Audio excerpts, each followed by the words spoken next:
3 milioni di interventi in programma per l'area museale di Palazzo Rocca. L'amministrazione di Chiavari punta a rendere l'edificio il fulcro del polo culturale della città. L'economia ligure sta ristagnando, lo conferma l'aggiornamento congiunturale di novembre dell'economia della Liguria realizzato dalla sede di Genova della Banca d'Italia. Portofino, restaurato un fonte battesimale dell'Ottocento, dagli intonaci sono emersi elementi tardo-medievali. La presentazione è venuta al termine della messa per San Martino presieduta dal Vescovo.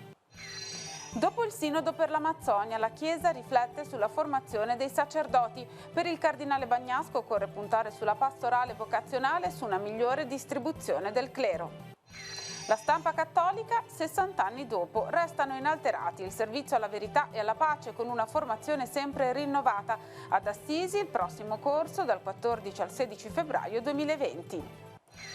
Parte sabato la 12ª edizione di Uomini e Navi, la rassegna culturale organizzata dalla Lega Navale di Chiavari e Lavagna. 9 incontri dedicati alla storia, alle curiosità e alla sicurezza in mare. Buonasera a tutti, ben ritrovati a Tigullio oggi. Dunque nel piano triennale delle opere pubbliche di Chiavari una fetta cospicua di investimenti è concentrata sull'area museale di Palazzo Rocca. Gli interventi in corso alle facciate e sulla copertura stanno subendo qualche rallentamento a causa di problemi che sono stati rilevati sul tetto. Resta invariato il programma di restauri che punta a ridonare alla città un polo culturale di prim'ordine. Raggiunge quota 3 milioni l'impegno di spesa che l'amministrazione comunale di Chiavari investirà nel recupero del complesso museale di Parco Villa Rocca. Al momento l'opera di ristrutturazione è concentrata sulla facciata nord e sud e sulla copertura del palazzo. Lavori che tutti i cittadini possono vedere in corso per un importo totale di circa 1.200.000 euro. Parzialmente cofinanziato dalla sovrintendenza. I lavori stanno subendo qualche rallentamento per problemi rilevati sulla copertura. Nonostante il ritardo resta confermato il cronoprogramma dell'opera, a partire dalla casetta ponente per la quale è già stato appaltato l'intervento. Che è adiacente a Palazzo Rocca, sede di varie associazioni cittadine, per il quale sono stati già impegnati e già anche appaltati lavori per un importo di oltre 500.000 euro. Altro elemento imprescindibile di recupero è il padiglione del tè, allo stato attuale in forte decadimento. Un gioiello Liberty che stiamo cercando di veramente recuperare al limite del tempo disponibile perché sono già cominciati i crolli e su cui abbiamo investito circa 600.000 euro. 55.000 euro saranno destinati al recupero del tempietto pompeiano, tanto caro ai chiavaresi. Nel frattempo l'attenzione si concentra anche a rendere accessibile il parco a persone con difficoltà motorie. Passerella di accesso per persone con handicap che parte dalla zona alta del parcheggio di Mafalda di Savoia e può garantire che garantirà una percorrenza in sicurezza. L'obiettivo dell'amministrazione è quello di fare dell'area un polo culturale di pregio. Dovrebbe diventare il fulcro delle attività culturali del nostro comune, insieme in futuro al recupero della cittadella, anch'esso nelle intenzioni di questa amministrazione. È stata rimossa nella tarda mattinata di oggi la frana che questa notte si è riversata sulla provinciale 42 di Romaggi, in località Maggiolo.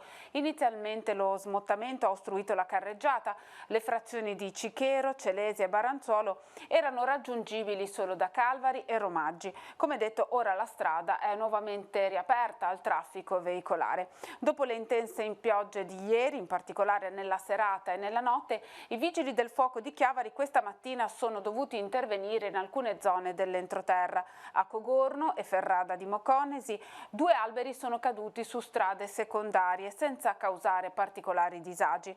La circolazione viaria è ritornata rapidamente alla normalità. L'economia ligure sta ristagnando, è quello che è emerso dall'aggiornamento congiunturale di novembre sull'economia della Liguria, realizzato dalla sede di Genova della Banca d'Italia. I segnali di crescita moderata che si sono visti in precedenza hanno rallentato e nel corso del 2019 si sono interrotti, ha spiegato la direttrice Marina Avallone. Ma ci spiega tutto Andrea Capitani. Più ombre che luci nei primi 9 mesi del 2019 per l'economia ligure. Se da una parte il comparto edilizio ha mostrato segnali di stabilizzazione, dall'altra l'espansione registrata negli ultimi anni dell'attività dell'industria nel terziario privato si è arrestata. D'altro canto registra una lieve flessione anche il numero di occupati nel primo semestre, questo a causa del calo degli addetti alle dipendenze, a fronte però di un parziale recupero del numero di autonomi. E questa è in sintesi la fotografia scattata dalla sede di Genova di Banca d'Italia, che ha presentato l'aggiornamento congiunturale di novembre dell'economia della Liguria. L'economia ligure sta ristagnando, i segnali di crescita moderati visti in precedenza hanno rallentato e si sono poi interrotti. È una stagnazione che riguarda tutti i settori, ha spiegato la direttrice dell'ente Marina Avallone, secondo la quale la tendenza resta confermata anche per la fine dell'anno. Capitolo imprese. La produzione delle aziende industriali è rimasta sostanzialmente invariata. Nel terziario la movimentazione merci presso i porti liguri e i flussi turistici hanno subito una lieve contrazione. Vi sono contrapposti l'aumento delle transazioni di immobili residenziali e la tenuta del comparto commerciale. La tendenza però è quella della prudenza. Sul fronte degli occupati il numero ha registrato nel primo semestre una leggera flessione a causa del calo degli addetti alle dipendenze a fronte di un parziale recupero di quelli autonomi. Per i primi è però proseguita la tendenza alla stabilizzazione dei rapporti di lavoro. In Liguria persistono situazioni di crisi o di ristrutturazione di aziende industriali cui sono diretti i principali interventi di integrazione salariale che nei primi 9 mesi dell'anno hanno riportato un aumento significativo. Al netto dei casi di crisi, la situazione economica e finanziaria delle imprese ligure si è mantenuta comunque positiva. La domanda di finanziamenti rivolta al sistema bancario è stata debole, dato anche il ricorso da parte di alcune grandi aziende a canali alternativi, quali il mercato obbligazionario e le operazioni infragruppo. In questo contesto, i prestiti bancari al settore produttivo si sono ridotti in tutti i principali comparti, nonostante condizioni di offerta rimaste stabili e distese. La qualità del credito è ulteriormente migliorata, le costruzioni, tuttavia, continuano a caratterizzarsi per una rischiosità più elevata rispetto agli altri comparti. I finanziamenti alle famiglie infine hanno proseguito ad aumentare in misura maggiore nella componente del credito al consumo. I tassi sui nuovi mutui per l'acquisto di abitazioni non si sono discostati dai livelli storicamente bassi della fine del 2018. Parliamo di infrastrutture, andiamo sul nostro sito teleradiopace.com. Questa mattina il presidente di Regione Liguria Giovanni Toti ha inviato una lettera al ministro dei trasporti Paola De Micheli per conoscere la situazione dei lavori di adeguamento delle gallerie sui tratti autostradali della Liguria e per avere ragguagli sulla situazione dei viadotti e dei lavori avviati da Autostrade per l'Italia. A gennaio infatti sulla rete Ligure è iniziato un piano di manutenzione straordinaria delle infrastrutture autostradali, ma il Ministero non ha informato la Regione, è la precisazione del governatore Toti, che in una nota ha inoltre spiegato che non è mai giunta risposta alla lettera inviata lo scorso 24 settembre al Ministero dall'assessore regionale Giacomo Giampedrone.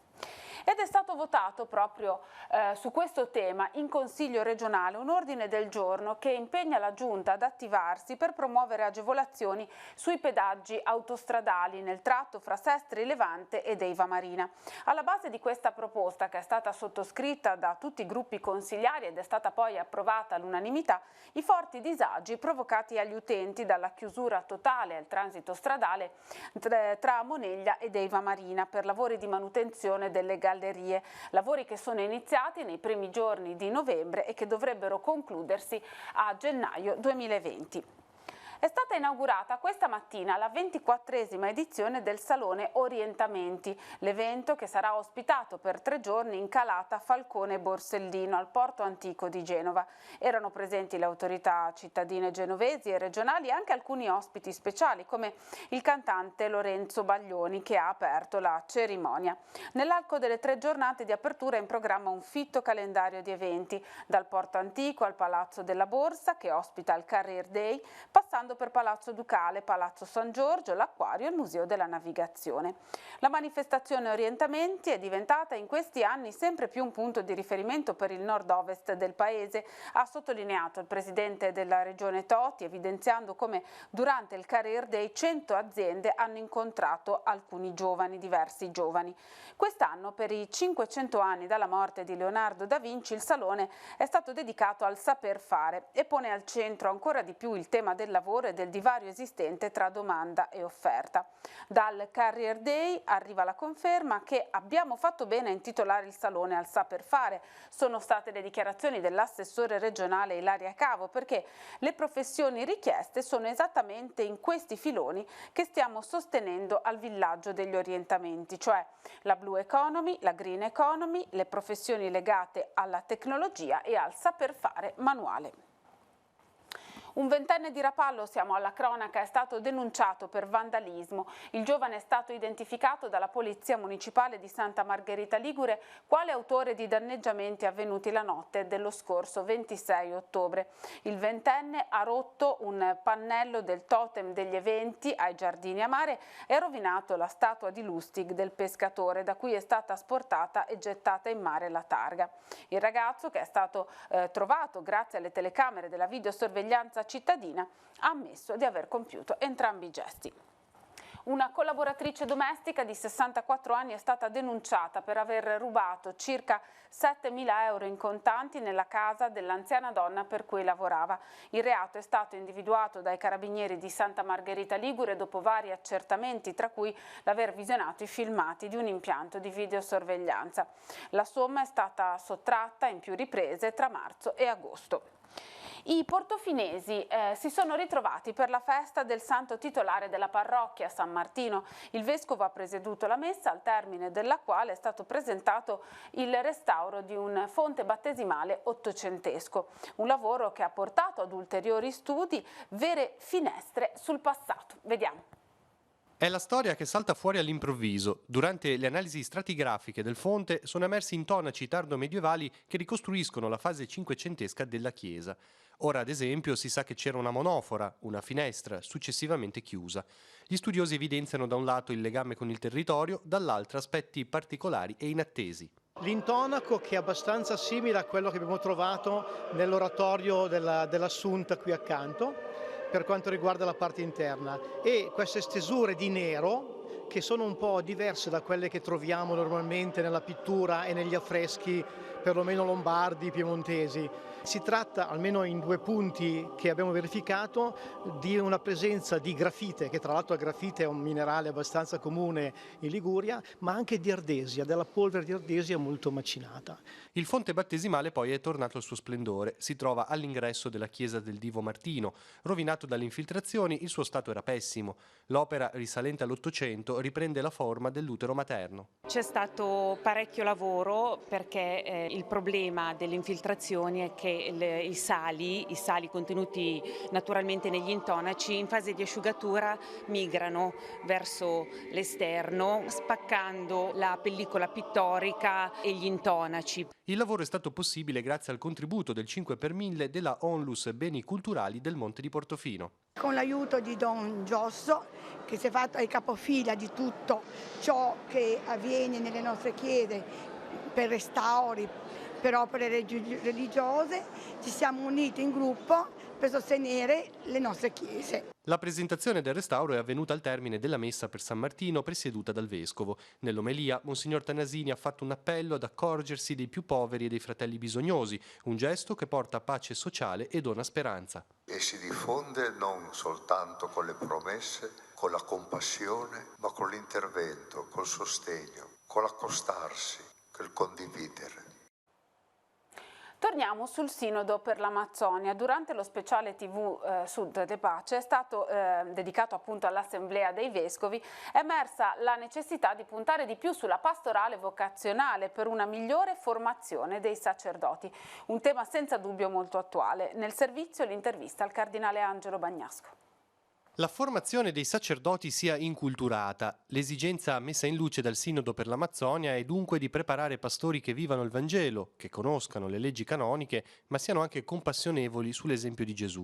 Parole contenute nel capitolo quinto del testo finale del Sinodo. È un duplice invito: da una parte formare al sacerdozio, includendo discipline nuove come l'ecologia integrale e l'ecoteologia, dall'altra curare di più la pastorale vocazionale. A sottolinearlo il cardinale Angelo Bagnasco, uno dei 184 padri sinodali. Non possiamo lamentarci che non ci sono i preti e poi non facciamo pastorale vocazionale, che vuol dire pregare per le vocazioni, come Gesù ci dice nel Vangelo: pregate il padrone della messe, e fare quelle iniziative, quelle attività, quella cura dei giovani che richiede una pastorale vocazionale. Secondo, una migliore distribuzione del clero. Migliore distribuzione, qui ritorno al contesto panamazzonico e non solo, perché nel mondo sacerdoti sono molti e questo è stato riconosciuto anche nell'ambito sinodale. E allora direi che la diminuzione, una certa scarsità del clero deve essere vista e vissuta come un'occasione che il Signore ci dà, la provvidenza ci dà, per essere più missionari, cioè più generosi nell'andare, i preti, i sacerdoti, i religiosi, nello spostarsi dalla propria diocesi o dal proprio continente e andare laddove c'è più bisogno. Quindi soluzioni localiste certamente non favoriscono la generosità e la circolazione del clero. Nel 1959 veniva fondata l'Unione Cattolica della Stampa Italiana, un organismo che, nel raggruppare tutti i mezzi di informazione cattolici, fissava nella ricerca della verità e della pace i fondamenti del proprio agire. A distanza di 60 anni rimangono sempre questi i capisaldi, pur nella necessità di rimanere al passo con i tempi. Per questo UCSI organizza ogni anno un corso di formazione che si svolge ad Assisi e che nel 2020 si terrà dal 14 al 16 di febbraio. In occasione del 60° anno di fondazione, l'associazione è stata ricevuta in udienza dal Papa. 60 anni di storia per l'Unione Cattolica Stampa Italiana, un punto per ripartire in un mondo in continua evoluzione. Ad evidenziarlo la presidente nazionale Vania De Luca, che nel recente incontro con Papa Francesco in occasione dell'anniversario ha richiamato i pilastri dai quali i fondatori, nel fervido clima che avrebbe dato vita al Concilio Vaticano II, posarono le fondamenta dell'associazione: verità, giustizia e fraternità. Parlare oggi di fraternità, di giornalismo di pace, di testimonianza anche di credenti, voglio dire, rispetto a un mondo che sembra impazzito per tutto quello che ci capita ogni giorno di raccontare, significa trovare quei germi di buone notizie che dovunque si possono trovare, a patto però di saperle vedere e saperle raccontare. L'impegno che accomuna le testate giornalistiche cattoliche è quello di essere portatori di pace, costruttori di ponti in dialogo e in cammino con la comunità che li circonda alla ricerca della verità. Quello che può fare un giornalista è interpretare, è un po' come lo storico, e in questo lavoro di interpretazione, di elaborazione si cerca di avvicinarsi il più possibile alla verità. Questo è il lavoro ed è uno sforzo dinamico che deve fare quotidianamente il giornalista, sempre proteso alla ricerca della verità ed andarci il più vicino possibile. All'incontro con Papa Francesco era rappresentata anche la Liguria, dove l'UCSI si è recentemente ricostituita e dove con rinnovato slancio si sta percorrendo la strada della formazione. Che è iniziato a ripartire con un po' di fatica, però speriamo di poter andare avanti. Sicuramente abbiamo lavorato sugli eventi anche di formazione, perché poi è uno degli obiettivi dell'associazione, quindi creare dei momenti di incontro che siano di formazione per i giornalisti cattolici. Dal Papa l'invito ad andare avanti, imparando a distinguere le scelte umane da quelle disumane, a lavorare per la coesione sociale, a dire la verità ad ogni costo senza dipendenza dal potere, a rovesciare l'ordine delle notizie per dare voce a chi non ce l'ha. Siamo proprio sicuri che il nostro pubblico vuole per esempio dei notiziari che quotidianamente iniziano o con la più brutta delle cronache nere oppure con la politica sempre e comunque? Non è detto che sia così. All'incontro fra i rappresentanti dell'UCSI e il Papa sarà dedicata una parte del programma Si può dare di più, in onda questa sera a partire dalle 21:10 su Telepace 1 al canale 15. Una mozione di solidarietà e vicinanza alla senatrice Liliana Segre e a tutte le vittime di intolleranza e di sopruso. La propone in discussione nel prossimo Consiglio Comunale il gruppo Officina Lavagnese. Chiediamo che Lavagna si impegni a non tollerare alcuna manifestazione o cedimento verso posizioni razziste e fasciste, spiegano i consiglieri Stefani e Pittau. Con questa mozione chiediamo, hanno aggiunto, che il sindaco e la giunta si impegnino a proporre iniziative idonee a contrastare fenomeni di intolleranza, razzismo, antisemitismo e istigazione all'odio e alla violenza nei confronti di persone o gruppi sociali sulla base di alcune caratteristiche, quali l'etnia, la religione, la provenienza, l'orientamento sessuale, l'identità di genere o altre particolari condizioni fisiche o psichiche. L'associazione di promozione sociale Val Canonica, costituitasi in Val Graveglia, ha rinnovato le cariche del direttivo. Il nuovo presidente è Daniele Maviglia. Maviglia, socio fondatore, è un profondo conoscitore dei sistemi turistici rurali e dei meccanismi di comunicazione che sono utili alla loro valorizzazione.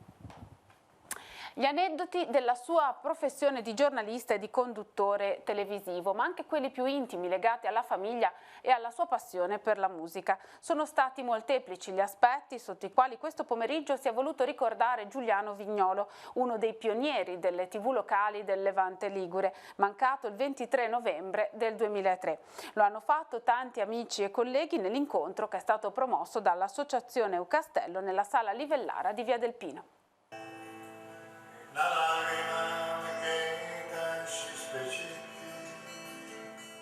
Che cosa ha lasciato oggi? Credo che abbia lasciato soprattutto alla sua famiglia, perché insomma alle figlie, alla moglie e ai nipoti. E poi anche a noi un esempio, perché lui ha saputo veramente inventarsi. Cioè lui è nato da nulla ma con tanta capacità di spaziare in cose diverse, e questa è stata la sua forza, non si è mai fermato praticamente. Un aspetto che è stato ricordato è stato quello dell'umiltà di Giuliano anche nei confronti di chi aveva davanti. Questo è rimasto nei cuori delle persone. Era la grande dote che dobbiamo tutti, secondo me, imparare a riuscire, tentare di rispettare, perché è un modo veramente naturale per lui di fare questo mestiere e di porsi con tutti, la sua grande eredità oltre a tutte le sue competenze. Ma qui c'è Maura che figlia, che è timida e commossa, però secondo me un ricordo di tuo papà ce lo devi fare, ce lo devi regalare. Prima di tutto volevo ringraziare tutte le persone che stasera erano presenti e soprattutto Tito Mangiante, che ha avuto di nuovo un altro pensiero per il suo amico fraterno. Ed è impossibile ricordare qualcosa di mio papà, perché tutti i giorni c'è qualcosa nella vita anche quotidiana, lo dicevo poco fa anche a Marco, anche soltanto quando faccio un semplice risotto mi viene in mente mio padre, perché nella sua vita mi ha insegnato tante cose. Ma c'è una promessa che una cosa che ti ha chiesto tuo papà in quella canzone? E io ho mantenuto, sì, cioè? Infatti, di portare una bambina con degli occhi stupendi in questa casa. Infatti è una bambina bellissima, si chiama Vittoria, di 14 anni, sono molto orgogliosa di lei, e soprattutto perché vorrebbe da grande fare la giornalista, e penso che questo sia proprio il più bel regalo che me l'ha mandata lui.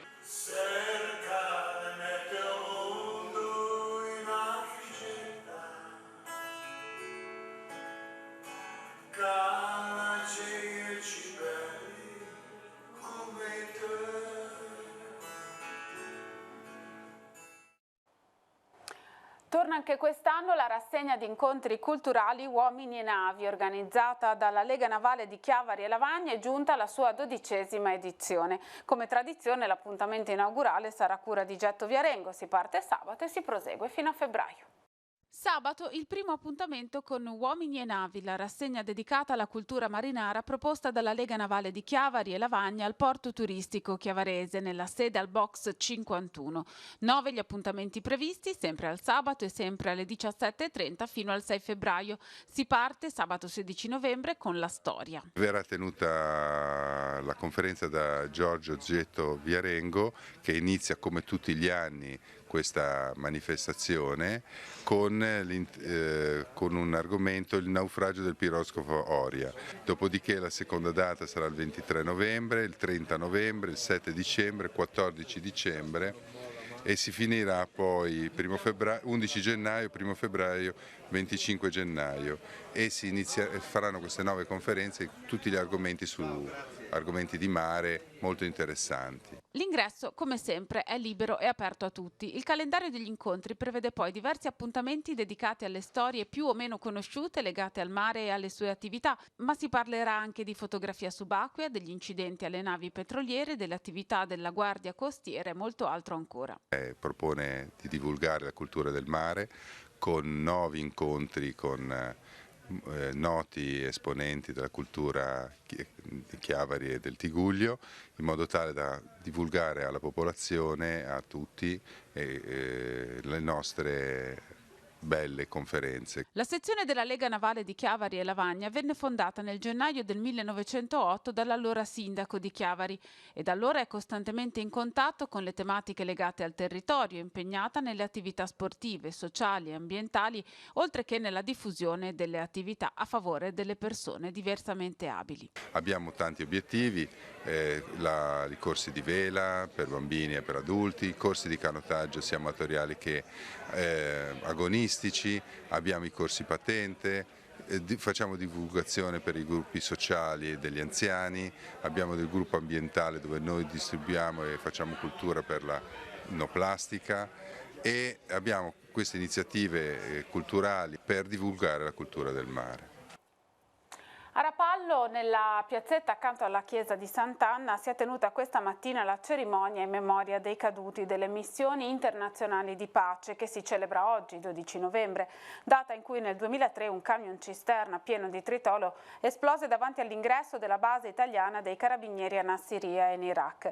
Nell'attentato, lo ricorderete, persero la vita 19 persone tra carabinieri, militari e civili. Presenti alla cerimonia il sindaco Carlo Bagnasco ed una folta rappresentanza dell'amministrazione comunale. Il comandante della compagnia Carabinieri di Santa Margherita Ligure, Simone Clemente, ha espresso vicinanza anche ai militari colpiti nuovamente in Iraq e ha ricordato i rappresentanti delle forze dell'ordine che di recente hanno perso la vita a Foggia, a Roma e ad Alessandria.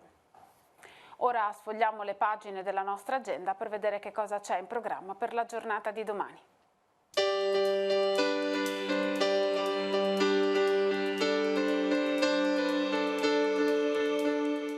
Appuntamenti in agenda per mercoledì 13 novembre. Seconda giornata del Salone degli Orientamenti a Genova, dedicata alla presentazione dei vari percorsi formativi per gli studenti, dalle 9 in poi al Porto Antico. Presentazione delle attività delle squadre di protezione civile e antincendio boschivo ai ragazzi delle scuole primaria e secondaria, dalle 9 alle 13 e dalle 14 alle 16 nelle aule del villaggio e Cogorno capoluogo. Apertura alle visite del Museo Archeologico di Chiavari in via Costaguta dalle 9 alle 14. Apertura alle visite anche per il Museo Diocesano di Arte Sacra in piazza Nostra Signora dell'Orto 5 dalle ore 10 alle 12.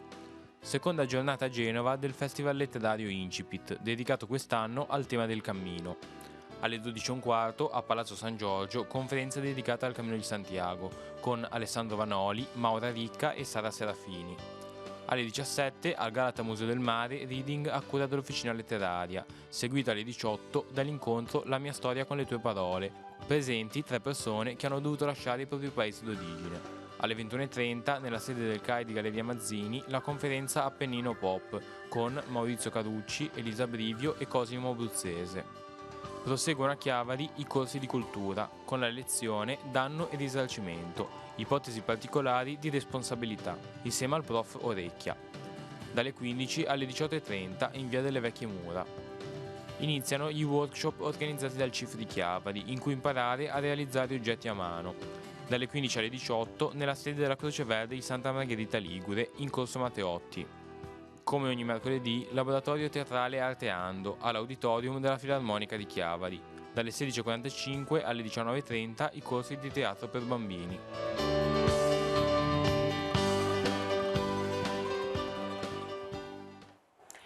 Ottimi risultati per il tiro a segno nazionale Chiavari nella fase finale dei campionati italiani giovanissimi che si sono disputati a Napoli. 2 gli atleti che hanno partecipato: Luigi Gandolfo, classe 2008, dopo un acceso testa a testa ha conquistato l'argento. Cristian Mecca, la sua prima esperienza ad alto livello, si è invece posizionato a metà classifica. Terminiamo così questa edizione di Tigulli Oggi. Vi ricordo che la nostra informazione torna domani mattina alle 7:30 con il buongiorno di Telepace. Grazie per averci seguito e buon proseguimento di serata.